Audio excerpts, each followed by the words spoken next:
Assalamualaikum warahmatullahi wabarakatuh. Perkenalkan nama saya Adinda Bidang Pratiwi dengan NIM lahir 014. Jadi di sini saya akan membuat video tugas mingguan pengendalian dan penjaminan mutu. Modul pertama yaitu mengenai peta kendali variabel dan fishbone diagram. Kita langsung aja ke soalnya. Oke, jadi di sini sudah terdapat 4 soal, yaitu langsung aja ke soal yang pertama, yang dimana PT OSIK itu merupakan perusahaan yang memproduksi jam tangan mewah dengan mekanisme Swiss untuk pasar premium. Salah satu karakteristik mutu utama pada jam tangan tersebut yaitu ketebalan case jam tangan yang harus dijaga presisinya untuk memastikan fungsi mekanisme internal dan estetika produk. Mengingat nilai ekonomi jam tangan mewah yang sangat tinggi, yaitu sekitar 15 juta sampai dengan 20 juta per unit, dan proses inspeksi menggunakan alat ukur presisi tinggi, mikrometer digital posisinya yaitu 0,001 mm, yang memerlukan pembongkaran parsial dan berpotensi merusak finishing jam tangan, maka Departemen Quality Control hanya dapat melakukan pengujian terhadap 1 unit sampel jam tangan per hari dari setiap lini produksinya, yang dimana setiap sampel yang diuji diambil secara acak dari batch produksi harian. Data hasil pengukuran ketebalan case jam tangan yang dikumpulkan selama 30 hari produksi berturut-turut telah dicatat sebagaimana ditampilkan pada tabel 1. Nah, di sini kan sudah terdapat ya, di sini ada kolom tanggal pengukuran yang dimana terdapat 30 sampel, yaitu di sini sampai 30. Lalu yang kedua di sini ada tabel dari hasil ketebalan case-nya dalam milimeter, yaitu ada 30 sampel juga. Nah, yang dimana di sini target spesifikasi ketebalan case jam tangan adalah 12,50 kurang lebih 0,25 mm untuk memastikan mekanisme internal dapat dipasang dengan tepat dan memberikan tampilan proporsional yang sesuai dengan desain. Nah, di sini pertanyaan pertama, hitunglah batas kendali atas dan bawah untuk pusat proses center line dan buatlah peta kendali yang sesuai berdasarkan data tabel 1. Nah, yang kedua, menggunakan aturan pola tidak wajar pada peta kendali, apakah proses tersebut sudah terkendali? Jelaskan dan berikan alasan berdasarkan peta kendali yang dibuat. Nah, untuk soal yang nomor 1 ini, di sini tuh menggunakan peta kendali MR, yang dimana kenapa menggunakan peta kendali MR, karena di sini tuh sudah terlihat kan kalau peta kendali MR itu jumlah observasinya itu hanya satu, atau N itu sama dengan satu kan, maka di sini tuh sudah terlihat nih dalam case di soal nomor 1 ini, yang dimana di sini maka Departemen Quality Control yang ini nih, maka Departemen Quality Control hanya dapat melakukan pengujian terhadap 1 unit sampel jam tangan per hari dari setiap lini produksi. Nah, makanya si nomor 1 ini menggunakan peta kendali MR. Oke, kita lanjut ke soal nomor 2. Oke, selanjutnya di sini nomor 2, yang dimana PT Parmindo Berka memproduksi tablet suplemen vitamin C dengan dosis tinggi untuk kebutuhan kesehatan masyarakat. Dalam upaya menjaga kualitas dan keamanan produk, kandungan vitamin C aktif dalam setiap tablet yang diproduksi harus dipantau secara ketat. Untuk memastikan proses produksi berjalan sesuai standar, yaitu Good Manufacturing Practice, GMP, dan berada dalam kontrol statistik yang baik, Departemen Quality Control melakukan inspeksi rutin dengan mengambil sampel dari 15 batch produksi berbeda selama periode produksi 1 minggu.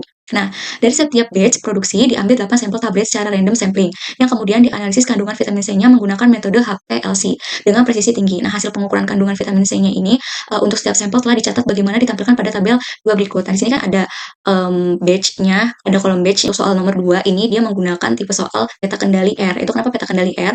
Karena kan peta kendali R itu kan N-nya itu kurang dari 10. Nah, di sini itu sudah terlihat nih, dari setiap batch produksi diambil 8 sampel tablet secara random sampling. Nah, di sini berarti dia kurang dari 10 kan. Nih, di sini tuh cuma ada 7 nih kalau di tabel. Jadi seharusnya di sini tuh diambil 7 sampel tablet. Nah, di sini. Nah, tapi di sini tuh batch-nya sampai 15, tapi sampelnya tuh cuma ada 7, jadi dia tuh kurang dari 10. Makanya kenapa si nomor 2 ini dia termasuk ke dalam peta kendali R. Nah, selanjutnya yang pertama, hitunglah batas kendali atas dan bawah untuk pusat proses center line-nya dan buatlah peta kendali yang sesuai berdasarkan tabel 2. Nah, yang kedua, menggunakan aturan pola tidak wajar pada peta kendali. Apakah proses tersebut sudah terkendali? Jelaskan dan berikan alasan berdasarkan peta kendali yang dibuat. Oke, selanjutnya yang nomor 3.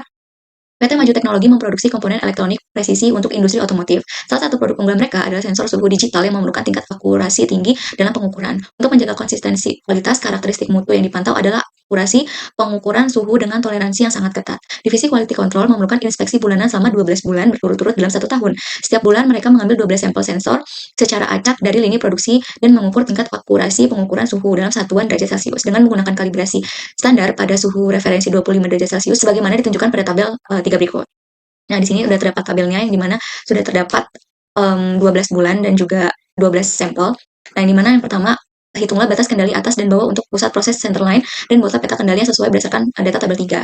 Yang kedua, menggunakan aturan pola tidak wajar pada peta kendali, apakah proses tersebut sudah terkendali? Jelaskan dan berikan alasan berdasarkan peta kendali yang dibuat.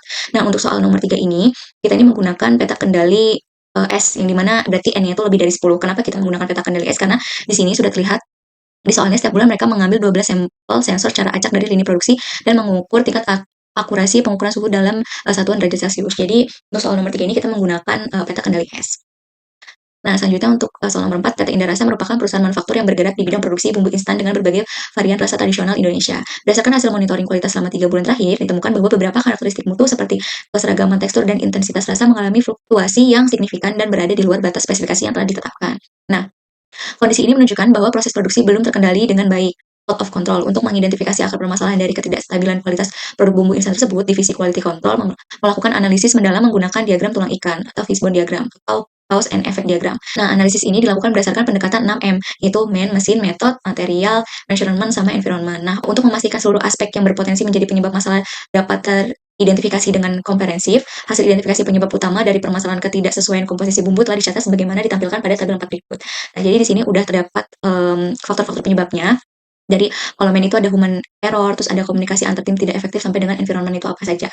Nah, di sini buatlah fishbone diagram berdasarkan data pada tabel 4 dengan menggunakan software Minitab dan RStudio. Jadi untuk soal nomor 4 ini kita bakal menggunakan fishbone diagram. Nah, jadi kesimpulannya untuk soal nomor 1 itu menggunakan peta kendali MR karena dia sampelnya tadi si jam tangannya itu hanya satu dicobanya. Nah, untuk yang nomor 2 itu menggunakan peta kendali R karena si sampelnya itu kurang dari 10, dan peta kendali 3 itu menggunakan standar deviasi atau peta kendali S karena sampelnya itu lebih dari 10 yaitu tadi 12, dan yang terakhir untuk nomor 4 itu menggunakan diagram fishbone atau fishbone diagram. Oke, kita lanjut ke penyelesaian pertama. Jadi untuk penyelesaian pertama di sini saya akan menggunakan Excel untuk memasukkan file Excelnya nanti ke dalam RStudio yang selanjutnya nanti bakal kita running di dalam RStudio tersebut. Jadi untuk tabel-tabel yang ada di soal bakal kita salin ke dalam Excelnya. Nah, seperti ini contoh Excelnya yang sudah saya buat untuk mengefisiensikan waktu. Jadi di sini ada soal nomor 1 yaitu menggunakan IMR. Jadi di sini kita sudah buat tabelnya. Untuk soal nomor 2 juga sudah ada. Ini untuk nomor 3 juga sudah ada yaitu peta kendali S. Selanjutnya untuk soal nomor 4 selanjutnya untuk soal nomor 4 yang fishbone di RStudio juga sudah saya buat, dan di sini soal nomor 4 untuk di Minitab karena kita akan menggunakan dua software yaitu RStudio dan juga Minitab. Kita langsung ke software yang pertama yaitu RStudio. Oke, jadi di sini sudah terdapat di software RStudio yang dimana di sini saya sudah membuat sintaks-sintaksnya untuk mengefisiensikan saya dalam pembuatan video ini. Yang dimana untuk pertama di sini kita akan menginstal dulu nih patch cache-nya mulai dari install patch cache dari read Excel yang dimana read Excel ini itu mengimport dan membaca file Excel yang bakal kita masukin ke sini. Terus di sini install patch cache KCC yang dimana membuat dan menganalisis pengendalian kualitas statistiknya yang dimana dia itu akan membuat save hard control charts itu kayak X bar min R, terus X bar min S, terus dan juga IMR. Nah, selanjutnya kita setelah install kita bakal mengaktifkan patch cache-nya. Jadi ini kita run dulu. Oke, karena sebelumnya saya sudah nge-run jadi kita langsung mengaktifkan aja. Setelah itu, selanjutnya di sini kita masuk ke soal nomor 2. Yang dimana soal nomor 2 di sini kita bakal menginput data. Dimana tadi kan soal nomor 2 itu tentang kandungan vitamin C ya. Yang dimana kita menggunakan peta kendali R karena sampelnya tadi kurang dari 10 kan, karena sampelnya hanya 8 sampel gitu. Nah, di sini kita masuk ke soal 2, kita akan menginput data dulu nih. Yang pertama soal 2, read XLXX, Tuming modul 1 ppm XLSX sheet 2, yang dimana di sini tuh soal 2, read XLXX ini tuh untuk membaca Excelnya. Nah, ini tuh Tuming modul 1 ppm, ini tuh harus disesuaikan dengan penamaan file Excel biar si datanya itu kebaca. Nah, di sini ada sheet sama dengan 2, yang dimana untuk Excel nomor 2 ini aku taruh di sheet nomor 2. Jadi ini kita run aja, sini sudah run. Selanjutnya kita di sini akan menghilangkan kolom ke-1 dari data soal 2, yang dimana data 2 itu soal 2, di sini kan ada dalam kurung koma min 1. Yang dimana sini keterangannya sebelum baris sesudah kolom, yang dimana si koma sama min 1 ini tuh adalah artinya hapus kolom pertama, yang dimana untuk koma ini dia adalah sebelum koma kosong, berarti semuanya itu baris, ya kan? Nah, untuk min 1 berarti itu tuh kita harus drop kolom ke-1. Misalnya kolom 1 itu kan tadi di situ tuh ada kayak batch kan nih. Kolom 1 kan batch. Jadi kita bakal menghilangkan gitu. Kita nggak pakai si kolom itu biar nggak kedetek di si RStudio ini. Nah, selanjutnya di sini kita bakal print datanya untuk menampilkan datanya. Nah, setelah sudah, kita di sini kita akan membuat peta kendali R, yang mana peta kendali R kisisi data 2, membuat peta kendali dari data 2, yang dimana kisisinya itu kan tadi fungsi utama untuk membuat si peta kendali, kayak show hard control chart-nya. Nah, di sini data 2-nya itu, ini yang ini itu input data tiap baris, subgroup, tiap kolom observasi. Nah, di sini tipenya itu hanya tipe R karena range-nya kan. Jadi kita itu mau chart rentang atau memantau variasi antar sampel dalam satu batch-nya. Yang dimana di sini title-nya berarti kita pakainya peta kendali R kandungan vitamin C, yaitu belakangnya 0,14, dan X-lab-nya yaitu subgroup, label sumbu X pada chart, yang dimana di sini batch. Nah, untuk Y-lab-nya itu berarti range-nya. Nah, label sumbunya pada chart. Nah, di sini ada at start sama dengan true. Yang dimana itu tuh untuk tambahan infonya, ringkasan di bawah chartnya itu. Jadi kayak ada nanti ada center line-nya atau rata-rata dari R-nya, terus ada UCL dan LCL, terus ada standar deviasi, perkiraan sigma, dan jumlah titik di luar batasnya. Nah, makanya di sini kita pakai itu, dan false-nya itu tidak ada keterangan hasil di chart. Nah, selanjutnya ini kita run aja. Nah, setelah itu di sini kita melihat data yang keluar batas kendali, ya kan? Di sini kita pakai plot. Nah, di sini kan bisa kita lihat nih, untuk yang ini kan masih ada yang merah, berarti titik merah ini merupakan dia keluar dari batas kendali atasnya. Nah, berarti di sini kita melihat nih data yang keluar dari batas kendali di peta R violation ini, yang dimana violation ini itu merupakan elemen di dalam objek di sisi yang memberitahu titik mana nih dalam subgroup keberapa yang melanggar batas kendali atau aturan polanya. Ini kita run aja. Nah, berarti di sini kan hasilnya 11 dan juga 0. Nah, di sini kan ada output yaitu beyond limits 11 kan, yang dimana itu tuh ada satu titik out of control yaitu subgroup ke-11 baris ke-11 di data Excel-nya, yang dimana nilainya nanti berada di luar upper control limit yaitu di atas di luar batas kendali UCL kan. Nah, di sini untuk violating rules-nya itu di sini kan 0 yang artinya tidak ada pola run tidak wajar. Jadi selain di subgroup yang 11 ini atau di yang 11 ini itu tuh tidak ditemukan pola mencurigakan lagi di selain titik itu gitu. Nah, setelah itu kita bakal melihat ringkasan hasil peta kendali R-nya. Di sini untuk kontrol limitnya untuk LCL di sini kan 0,448. Untuk UCL-nya kan dia 11,418. Nah, yang dimana untuk LCL-nya itu tuh masih batas ke bawah rentang yang masih dianggap normal. Karena kalau hasil rentang mendekati 0 berarti sampelnya itu sangat seragam. Tapi biasanya si LCL ini itu bisa jatuh ke 0 kalau size-nya itu kecil. Nah, selanjutnya untuk UCL-nya batas atasnya ini itu masih dianggap wajar juga gitu. Jadi kalau ada range suatu subgroup kurang dari 0,45 atau lebih dari 11,42 dianggap out of control. Dimana untuk standar deviasinya kan di sini 2,1948, di mana angka ini itu dipakai untuk menentukan batas kendali dari UCL dan LCL-nya. Nah, semakin kecil nilai ini semakin stabil antar sampelnya gitu. Ya, selanjutnya di sini kita akan membuat perbaikan peta kendali R-nya dengan melihat data yang keluar batas kendali. Kan tadi yang keluar kan batasnya 11 ya. Jadi di sini kita keluarin nih yang si 11-nya. Nah, selanjutnya membuat peta kendali R perbaikan, yang dimana peta R perbaikan di sini ada ke sisi yaitu data 2 fix menggunakan data perbaikan. Nah, data 2 fix yang dimana tipenya di sini R, terus title-nya peta kendali R perbaikan, terus Xlab-nya itu subgroup, YLab-nya itu range, and at stat-nya itu true gitu. Yang dimana di sini tuh artinya kita tuh akan membuat ulang peta kendali R setelah data bermasalahnya itu dihapus gitu. Nah, tujuannya itu untuk mengecek nih apakah prosesnya jadi lebih stabil atau tidak. Nah, selanjutnya ini kita run aja. Nah, setelah di-run di sini kan sudah tidak ada yang keluar dari batas kan, dia masih di batas amannya gitu, masih di center line-nya. Nah, selanjutnya di sini kita akan melihat ringkasan hasil perbaikan dari peta kendali R. Nah, di sini berarti untuk control of limits-nya yaitu LCL-nya di sini 0,40914 untuk UCL-nya 10,30939. Selanjutnya di sini kita akan membuat peta kendali X-bar-nya nih, yang dimana peta X-bar itu ke sisi data 2 fix membuat peta kendali dari data 2 fix, yang dimana tipenya itu X-bar, itu jenis peta kendali yang dibuat. Title-nya itu peta kendali X-bar kandungan vitamin C, itu 0,14, yang dimana X-lab itu subgroup, label sumbu X pada chart, terus Y-lab itu rata-rata, label sumbu Y pada chart, terus ada at stat, itu sama dengan true. Nah, di sini false sama dengan tidak ada keterangan hasil di chartnya. Jadi ini kita run. Nah, selanjutnya di sini melihat ringkasan hasil peta kendali X-bar, yang mana summary ini tuh akan menampilkan lah si LCL sama UCL-nya, yang dimana di sini dapetin kalau grup sampel size-nya itu 7. Nah, number of groups-nya itu 14. Tadinya kan ada 15 number kan, yang dimana karena nomor 11 itu di luar dari UCL, nah makanya dihapus. Jadi di sini ada 14. Nah, di sini untuk center of group statistiknya 498,9082, yang dimana ini adalah center line dari X-bar min chart R, yaitu rata-rata dari semua rata-rata subgrupnya, yang dimana jadi nilai rata-rata kandungan vitamin C antar batch-nya itu 490,89 gitu. Nah, angka ini itu akan menjadi acuan atau target prosesnya gitu. Nah, selanjutnya untuk standar deviasinya kan di sini 1,981192 ya, yang dimana ini adalah perkiraan proses yang dihitung dari data, biasanya berdasarkan range atau standar deviasi dalam subgrupnya. Nah, angka ini tuh menandakan variasi proses itu relatif rendah. Nah, di mana dia itu bagus untuk produksi presisinya. Nah, selanjutnya di sini untuk LCL sama UCL-nya kan 496,6617. Nah, UCL-nya itu ada 501,1546, yang dimana kendali dari 496,66 sampai dengan 501,15 ini tuh prosesnya sangat stabil karena variasinya kecil. Yang dimana kalau ada rata-rata subur keluar dari interval ini, itu sinyalnya special cause atau special cause variation. Yang dimana kalau semua titik berada dalam batas kendali dan tidak ada pola tidak wajar, maka proses statistikanya in control, nah konsisten dan bisa dipercaya. Oke, selanjutnya di sini kita lanjut ke soal nomor 4, yang dimana di sini kita menginput data soal 4, ini sama aja.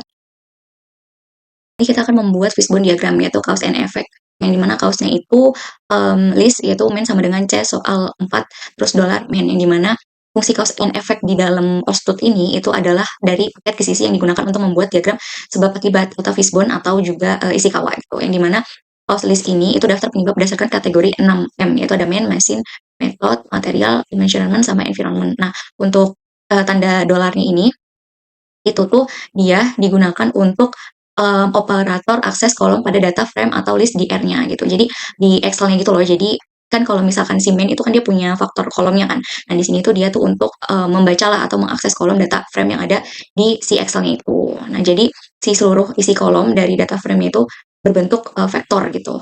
Untuk efeknya di sini tidak stabilnya komposisi bumbu instan, untuk title-nya yaitu Fishbone diagram 014. Jadi di sini kita run aja. Nah, setelah itu kita pencet zoom.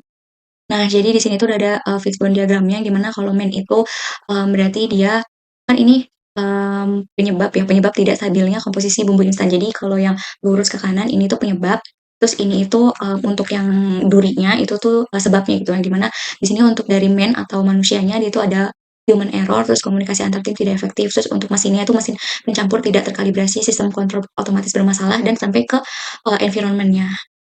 Oke, selanjutnya di sini kita akan lanjut ke software Minitab untuk membandingkan hasil dari studio apakah sudah benar atau belum melalui software kedua yaitu Minitab. Kita langsung aja ke Minitab.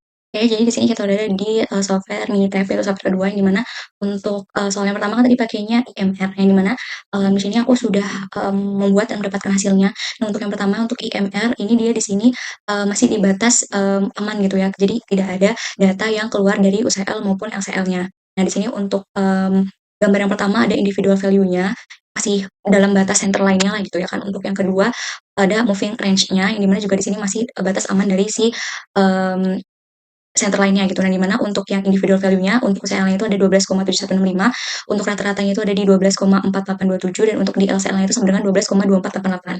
Nah, untuk di moving range dia tuh di UCL-nya itu ada 0,2873, untuk MR rata-ratanya itu ada 0,0879, dan LCL-nya itu sama dengan 0.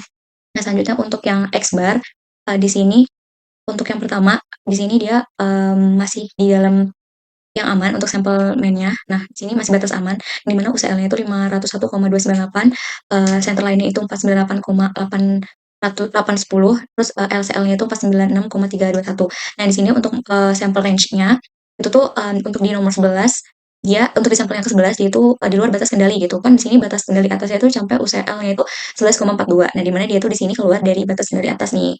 Nah, untuk rata-ratanya itu 5,93, untuk LCL-nya itu 0,45.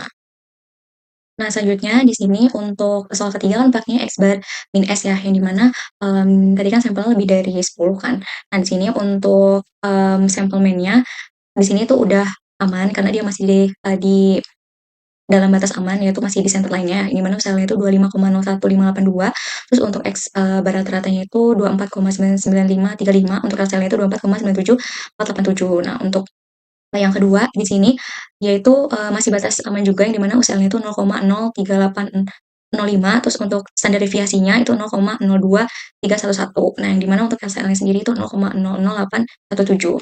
Nah, untuk cause and effect diagram di sini itu sama aja. Jadi untuk yang measurements itu ada frekuensi kalibrasi tidak teratur, terus ada pengumpulan bahan baku tidak sesuai, terus material itu ada waktu pencampuran tidak standar, urutan penambahan bahan tidak konsisten. Nah, dimana untuk durinya itu sebab untuk yang ke kanan, tulang ke kanannya itu tidak stabilnya komposisi bumbu instan itu adalah penyebabnya. Yang dimana sebabnya itu dari measurement, material, ada main, method, mesin, sama environment. Jadi 5M 1E gitu. Yang dimana untuk yang ke kanannya ini itu tadi penyebab, untuk yang ininya itu durinya itu sebabnya. Untuk kita bisa mendapatkan hasil dari data kendali MR, R, dan juga S itu tuh caranya dengan kita memasukkan data dulu nih terlebih dahulu kan di sini di data Excel. Ini untuk yang nomor 1 kayak gitu. Nah, setelah udah, nanti kita masuk ke stat, terus kita masuk ke control chart. Nah, nanti kita di sini bikin yang subgroup. Nah, di sini kan ada R, ada S ya kan. Nah, nanti untuk yang MR itu kita pakainya yang individuals. Nah, kalau untuk diagram fishbone sendiri dia pakainya quality tools, nanti ada cause and effect. Oke, sekian tugas mingguan yang dapat saya sampaikan. Kurang lebihnya mohon maaf. Wassalamualaikum warahmatullahi wabarakatuh.